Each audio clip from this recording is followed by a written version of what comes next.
nothing left for me to hate, so I can lay me down, my brothers, on the ground. I bled today until Coyote comes to raise me up and carries me away to go. Leave me, run like you never did. No, believe me, run like you never run before.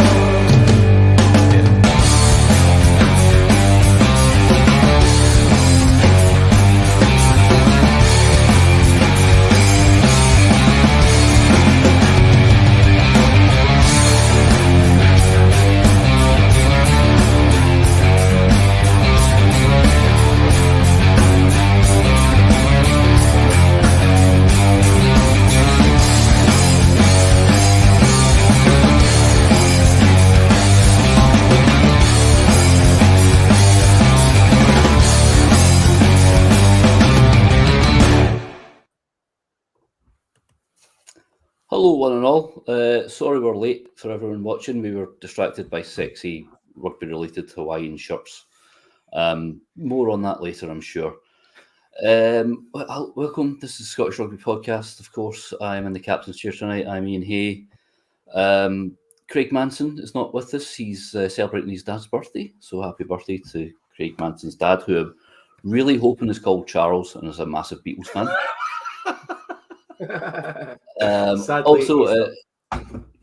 That's a shame. But happy birthday to Mr. Manson Senior, and also Rory is not here. I believe he's at a band practice. There was going to be a joke about marching season coming up there and him being a flute player, but never mind. So I thought I'd give you musical intros as well, gentlemen.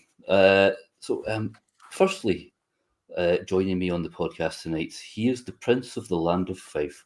Noble and true with the heart of steel, but questionable tight head scrummaging technique. It's Jonny McGinty. Hello, Jonny. Hello, how are we doing? I actually don't think I've ever played tight head. I thought you said you did. Did you lie to us? Or did you just get the wrong side? Did you get the wrong side? That's what happened. No, I was definitely loose side. I was loose side. Yeah, were you on the left? I know. Yeah, I know how props work. Yeah, yes. Allegedly. And also joining us in a reunion as eagerly anticipated as the return of Millie Vanilli. He puts the Jander into Jean Anderhay. It is the T1027 Robo Hip, John Anderson. Hello, John. I'm delighted to be back on with you. It's been a wee while, Iain. Yes, thank you. Thank you for that lovely intro. That almost suggests to me you've now put more effort into your research and prep than 250 odd episodes that I've been on. So well done, mate. I have to, because you guys were steering the ship. It's fine. It didn't stop me when I was steering the ship. I didn't have to put much further than idiocy. But there's a fair crew of people that would say the time that we've spent steering the ship has been not fine, to be fair. Well, we can tell. I'll reveal my opinions about that in the Patreon later, shall we? Which leads me into the sort of commercial a bit. Hello, everyone. Thank you for joining us here on the free section of the pod. Brought to you, of course, the Scottish Rugby Podcast came from the annals of the Scottish Rugby blog. We're also with the Sports Social Network. Is that what it's called? Yes, indeed. I'm not very good at this stuff. Yes. Yeah. Well, we need a proper written blog. Thank you as well. So the free part, we're going to talk, we're going to be about 45 minutes talking about some of the news of this week. There's quite a lot of news to get through, and we'll briefly touch on the, I'd say, frankly, disappointing results of the Scottish pro clubs at the weekend. Have a quick look at the last round of fixtures and see where we think things will lie at the end of that. So first, yes, thank you to all the Patreons. Patreon is £3 a month. That gets you access to the Patreon sort of specials episodes where we mainly it's an excuse for us to swear and be a bit more open. Also, as well, you get access to the Hugh Dan Fans Facebook secret page group where you can kind of, Well, it's not because you just revealed the name. All right, Slightly well, less secret than it was. Sorry, private access then. All right. If you attempt to get in and you don't, we do regular checks, and if you do attempt to get in and you haven't paid your subs, we'll be sending the boys with the batch round, or you'll just not get in, right? So. And also, and we hadn't done this for ages. Apparently, one of the things, if you pay a £5 a month, we read your name out as a special thank you. So here we go. Firstly, Brian Dalglish, Rupert Collier, Christian Cooper, Fiona Bird, Colin Graham, Alistair Page, Liam Mason, David Ferguson, Colin Foreman, Kenny Murray, Peter Burns, I owe him a pint, David Grabowski, Colin Back, Craig Simpson, Jesse Murray, Brian McLeish, Phil Lewis, Dick Sylvester. Was that Phil Handsome, Phil? Oh, I will fill a pint, yeah. Everyone's Craig Manson. Is this some kind of tax dodge? That nobody was here. Dougie Lowe, Jamie Cecil, Ian Walsh, Rory Kemmett, Adrian Richmond, and Alan McDonald, that lovely cuddly teddy bear of a man. So thank you all very much. You get the exclusive stuff. There is meant to be other stuff that we do, but it's very busy. You help contribute to the running costs of this pod, and obviously we don't have favourites, but everyone whose name Iain just read out, you are our favourites. And I love that you've said you contribute to the running costs of the pod, and we've just gone, do you think we could spend some pod money on a Glasgow Hawaiian shirt? It's literally about 5 minutes. I have to tell them that, Johnny. If anybody wants to upgrade to £5 a month, there is peak merchandise available that we will buy and we will review on the podcast. Yeah. We'll try it on. That's a great idea. Yeah, oh yeah, we'll do that live for you. Do you know what? If enough people upgrade, I'll buy those women's booty shorts, the Hawaiian pattern booty shorts. I'll do the one shoulder number if enough people contribute. I hope you shaved your shoulders recently.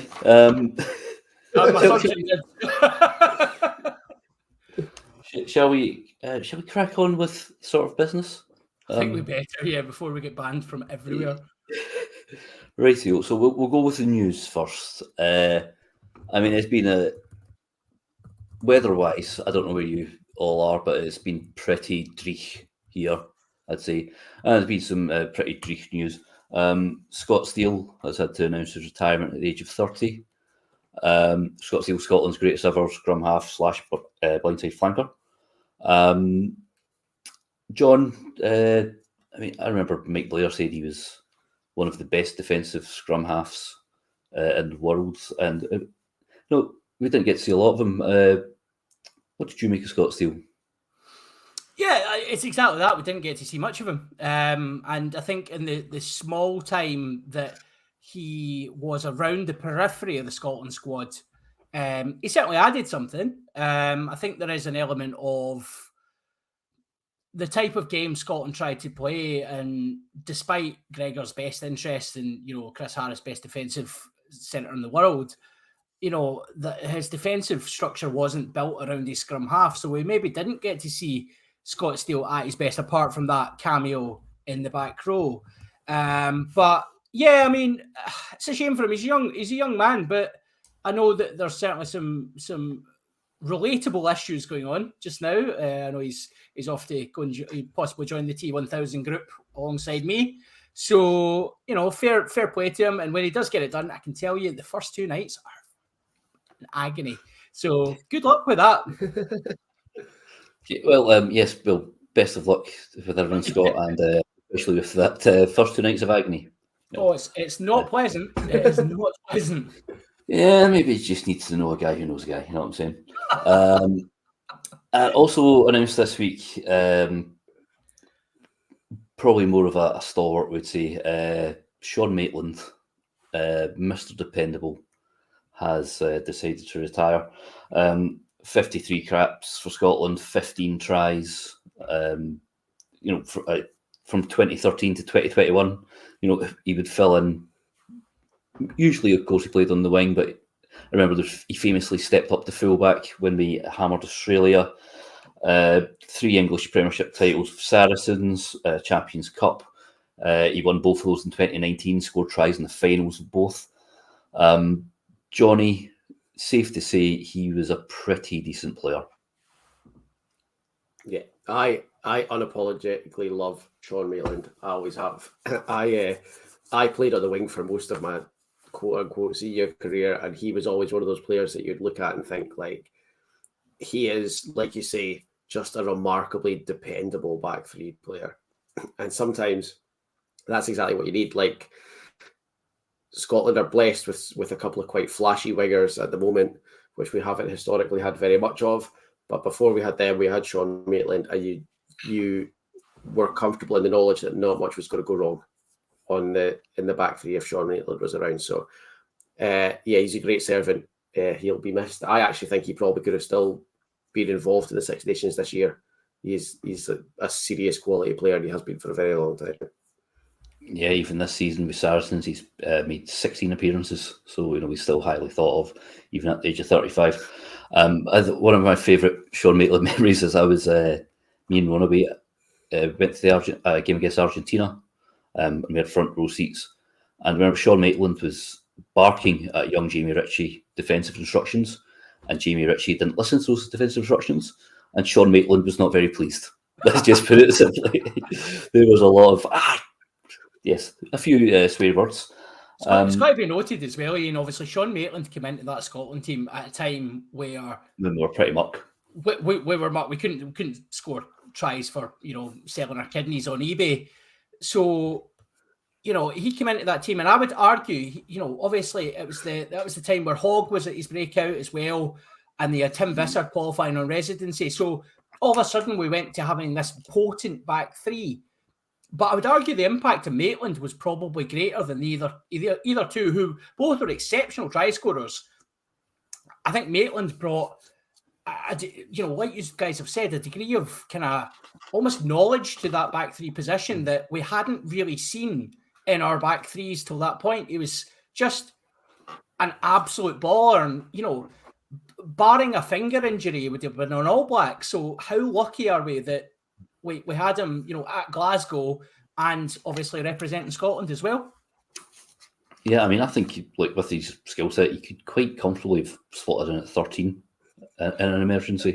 I think he could have played anywhere. Genuinely, he was just a complete baller, and deceptively quick as well. I think people always used to say it looked like he was running in treacle, but he's still ghosting past Australian wingers, and you're like, they're not that slow. That was a part of his magic. He just lulled them into a false sense of security. Magic. Right, also this week there was the Scottish Rugby Writers Awards. This was the brainchild of Dave Barnes of the Offside Line, and also Elaine Hamilton, who's I think her role's like product manager at the Offside Line. I met her briefly at the Christmas dinner. She seemed very nice. So they have done their award show, and the award winners are as follows, and we'll save the best for last. Okay, so the men's rugby club player of the season was Jay Linton of Hoyk, finished runners-up, of course, in the Premiership to Curry. Club women's player of the season, Katie Answorth of Stirling County. The performance men's player of the season, so that's for professionals onwards, Sione Tuipulotu. He won that. He was one of my nominations. I think he was my top pick, actually. The performance women's player of the season was Alex Stewart. The defining moment of the season award, which was picked up by Peter Horn, Scotland's assistant coach, was the Sam Skinner disallowed try versus France. And now the big one, the Spirit of Rugby Community Hero. The winner was James Moncur of the Fife Clan, which was, let me just find the words which were said by Rory Hamilton as he picked up the award on James' behalf, because I believe Dave forgot to get in touch with James. James has been a tireless and selfless advocate for mixed ability rugby in Fife since the very inception of the Fife clan. His enthusiasm for rugby in general and mixed ability rugby in particular is infectious, and his ability to instill this enthusiasm in others, both players and enablers, has been a huge factor in the success of Fife clan. Did those words sound familiar at all, Johnny McGinty? That's a smart man that wrote those, I would say. I What would a say so. fitting tribute to such an excellent servant. I have to say, Yes. it is well deserved for Jim. And every word of that was true. I mean, I hope, because did you tell him that I'd nominated him for the award at all, or? No, I didn't tell him until after he'd won. So, No, we I hope were he's not speaking embarrassed or about it anything, you know. No, when we were speaking about the club members chat, there was a couple of times where he was like, "Yeah, I wish I'd known it was on. It looked like a nice dinner." So you could tell he's in. That's a shocker. Yeah, he's an ex-journo as well, Jim, as well. He used to work for the Record. There you go. So I think he'll be old rivalries. Old rivalries, Iain. Oh, yeah, I forgot one of the other award winners of the night. The sort of the contribution awards to Scottish rugby journalism was none other than Dave Vladimir Putin Barnes. No, he gave himself the contribution to journalism. No, it was the other. People got votes on it. I just to wind up the Daily Mail, I've said Rob Robertson. Rob is very good at his job. So it's double-edged sword. But I don't know who always asked. I know that Rory was jokingly upset that we never got. Well, I got an invite, but that's because I'm Dave Barnes' lackey. What would that make you in the Russian cabinet, Iain? The guy who dead. The guy who takes the rights for Tetris. Have you ever seen that documentary about Tetris? Yeah, it's very good. Amazing, it's great. This is not a sideline we need to take right now. Progress. There's so many sidelines. Right. We'll briefly then. I think we'll go more in depth in the Patreon bit, but the weekend was not good for the Scottish pro teams in the hunt for the URC playoff spots. Edinburgh on Friday night at home to Munster, reigning champions Munster, slipped to a 26-29 defeat, which leaves them in 7th place on 49 points, equal with Lions and somebody who escapes me. It's up there somewhere. Benetton, that's it. Yes, because that's an interesting thing about the last round. Did either of you gentlemen see the game? Certainly did, yes. Excellent. Right. So I saw the second half after cricket. Right. For me, it was just one of those typical. I mean, it was like it's a recurring theme. Scottish v Irish teams. It's like when we talked about the women's game just a wee while ago. The little the clutch moments. Yeah. The Irish team score. I mean, it was a really tough one, and I think ultimately, a lot of people had some complaints about the referee, and we might talk about that in a second. The refereeing certainly wasn't top quality, as you know, it's certainly not up to the standard for a league full of players who have played at the absolute top of World Rugby and won World Cups. That's not the officiating we want to be seeing. There was a couple of very interesting decisions. However, anybody who's blaming the referee for the defeat is completely ignoring, you're absolutely right, Iain, those clutch moments where Edinburgh had opportunities. Edinburgh should have won that game. There's no other way for it. Edinburgh should have won that game. They had opportunities to win that game and didn't take them. And it is a recurring theme, what is it about lineouts 5 meters to the line that just make us absolutely go insane? It's like we're being coached by Chris Robshaw for the whole time. Like we're just failures at the 5 meter line out just now, and it's like they've got in their heads they need to do something fancy with it. But yeah, Edinburgh. If you haven't seen it, guys, if you've not watched it, Edinburgh with an opportunity to score, pretty small going on, and Dave Cherry and these jumpers get it all wrong, and little individual errors like Munster in that game. But let's not take anything away from Edinburgh. They played the defending champions, and yes, at home, but they made a game of that, and they should have won it. Yeah, like you said, it's tale us all the time, Johnny. It's one of these weird things. Like Edinburgh, one thing I noticed, they'd managed at the beginning at one point. Munster, who we always know are clinical from close out, Pierre Schumann had started like a dog on heat, made a couple of major turnovers. And if I just go through the scoring sequence here, where is it? Because, like John said, this was a game that Edinburgh had a really good chance of winning. They went 3-0 up, 6-0 up through the boot of Healy, 6-5, a very nice try by Antoine Frisch, in fairness to him, 9-5, 16-5. At this point, you're thinking, all right, Edinburgh in the ascendancy, 16-12 at half time. Then it goes 16-19, 19-19, 19-26, then it gets to 26-26. Is that when the Cherry mishap happened, or was that at 26-29? Yeah. 26. So, That was 26. Yeah, 26 all. Yeah. You look at Edinburgh's numbers wise. Ben Healy's the top point scorer in the league. Jamie Ritchie in the last couple of weeks has just been a turnover monster. He's looking back to his very best. That Edinburgh team on paper. I mean, I saw somebody. I can't mind who it was. I think it was maybe for the BBC rugby podcast. They said, "Why is it that Glasgow seem to make such a better job of sort of a mishmash of journeymen and rejects than Edinburgh do with I think a star-studded lineup?" I think if I was an Edinburgh fan, that's what I'd be most frustrated with this year, is that on paper, that team is so good. And like you say, stats-wise, they're good. So if they've got the players and the players are getting the stats, why is it not coming together? I think it must be, for an Edinburgh fan, it must be extremely frustrating. I think watching it on Friday night, even as not an Edinburgh fan, it was frustrating.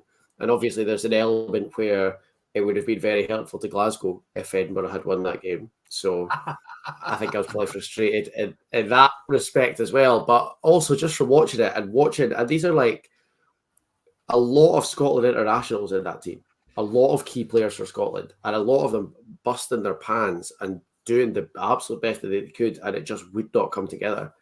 It was a very difficult watch.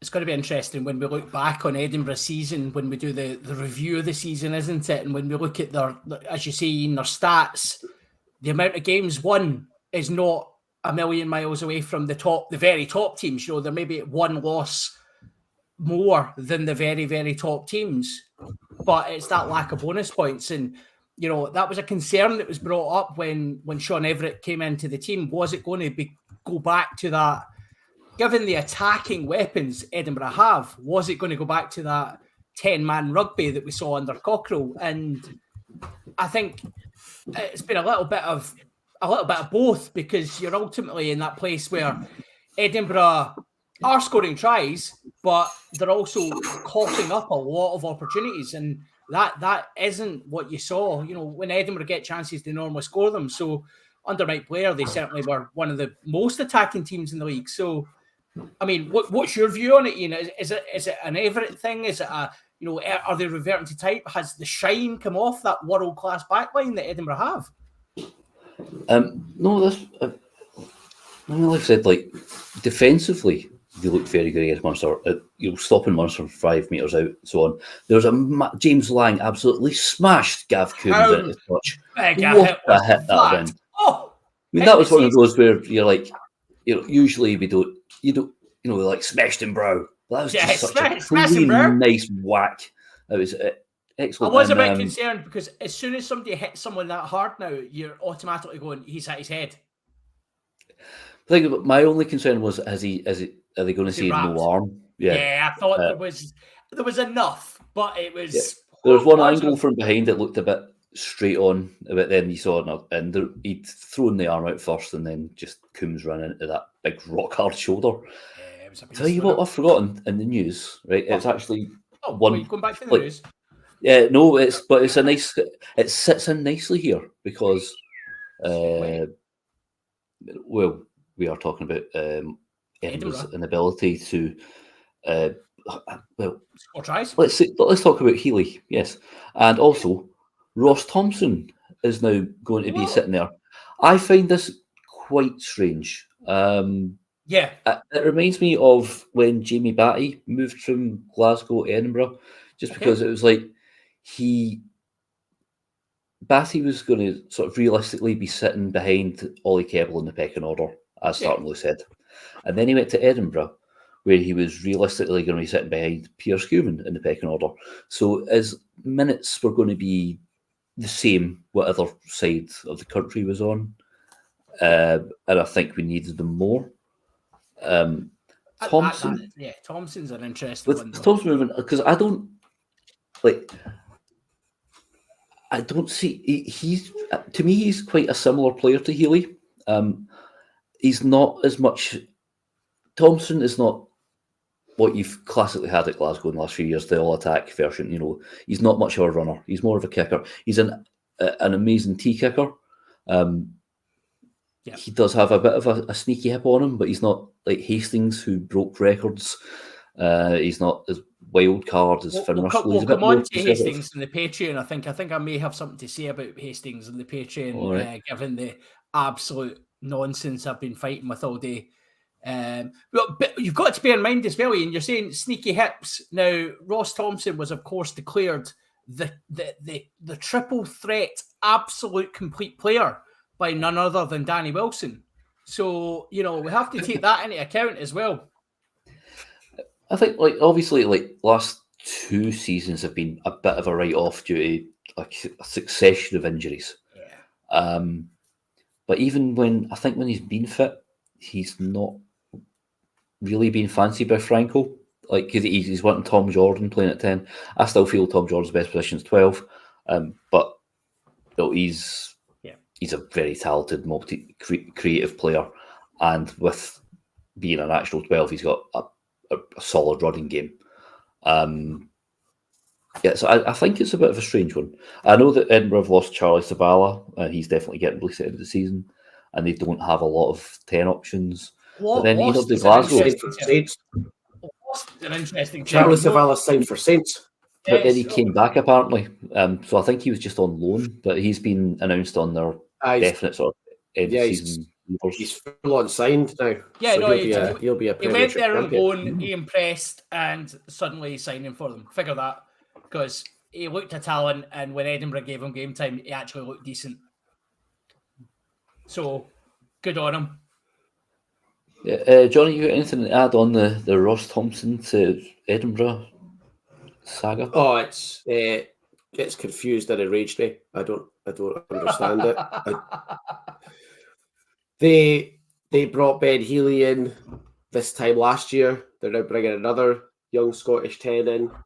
Don't get me wrong, I am pleased that Adam Hastings is coming back to Glasgow. I know that both him and Thompson have had their injury concerns over the last couple of seasons, but how much more are we going to see of Duncan Weir?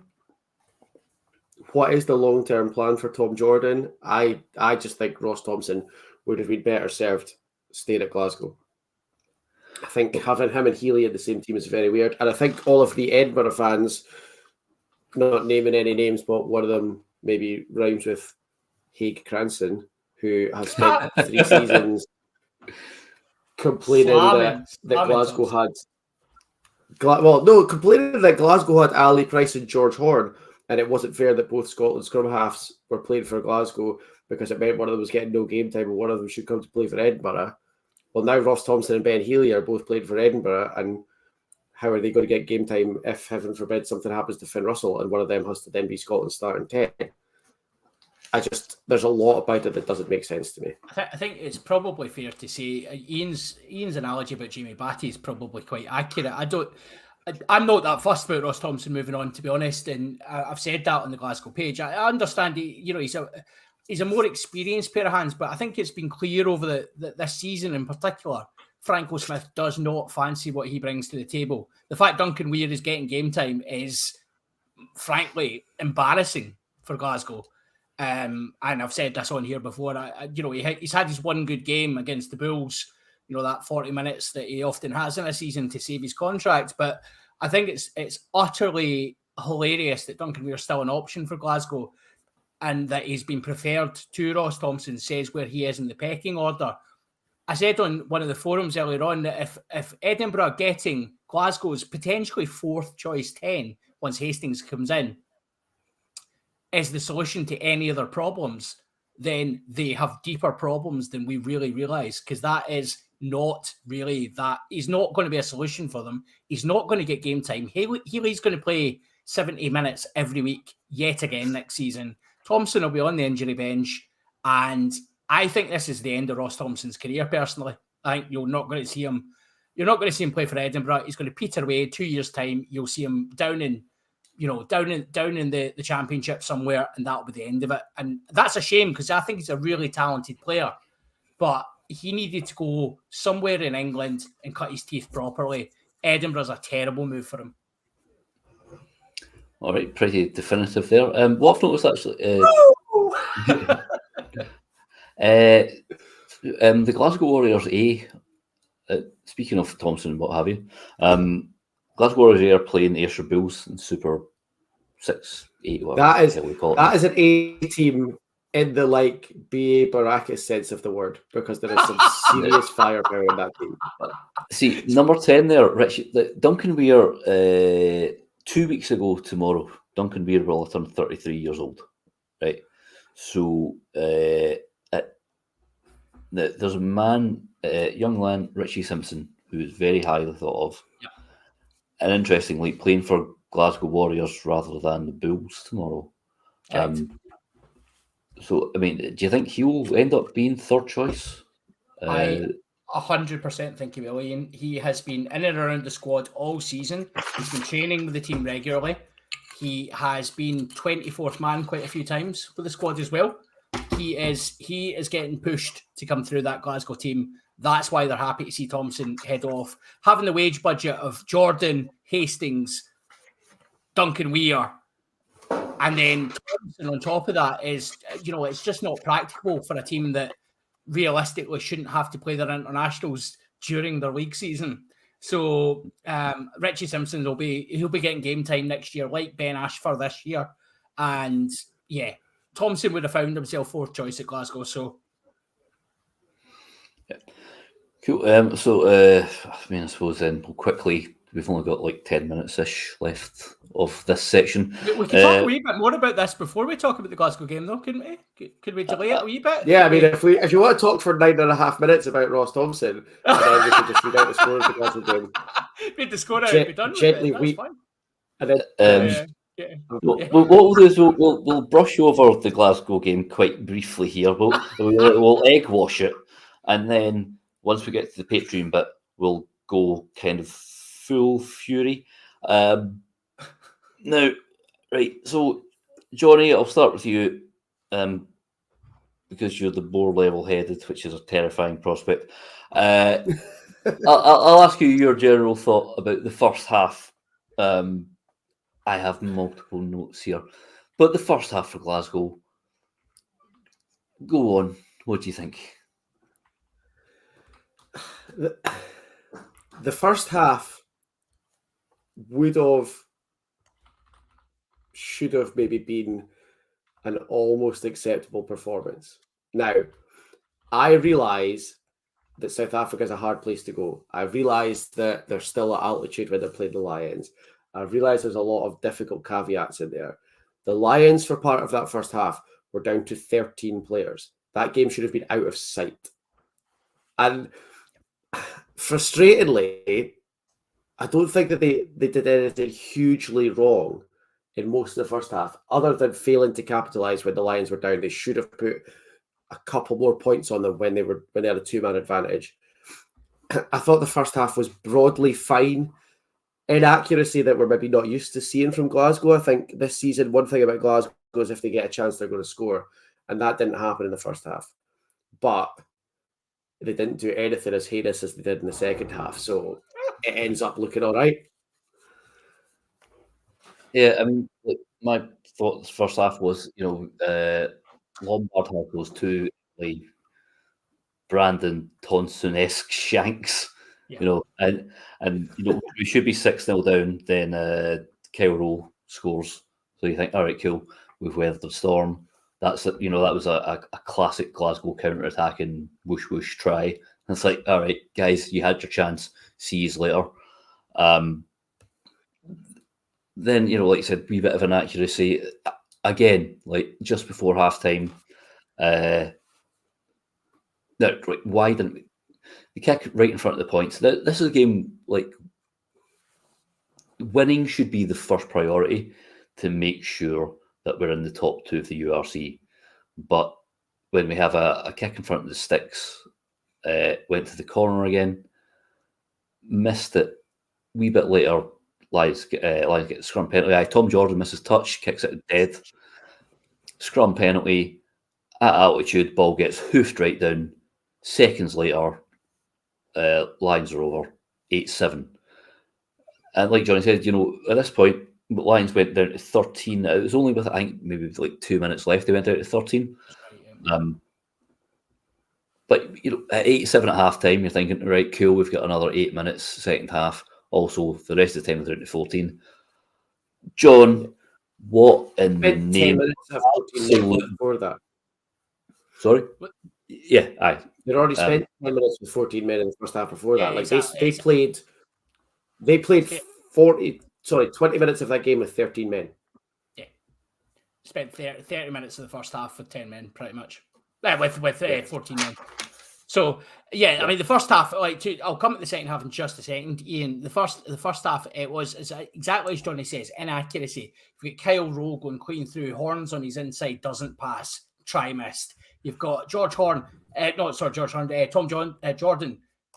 I disagree with you. I think you kick that in the corner all day. It's Glasgow's DNA. It's the way we're playing. I don't think we were in that for 4 points. 4 points means we can be overtaken. We wanted top spot. 5 points is what we're aiming for.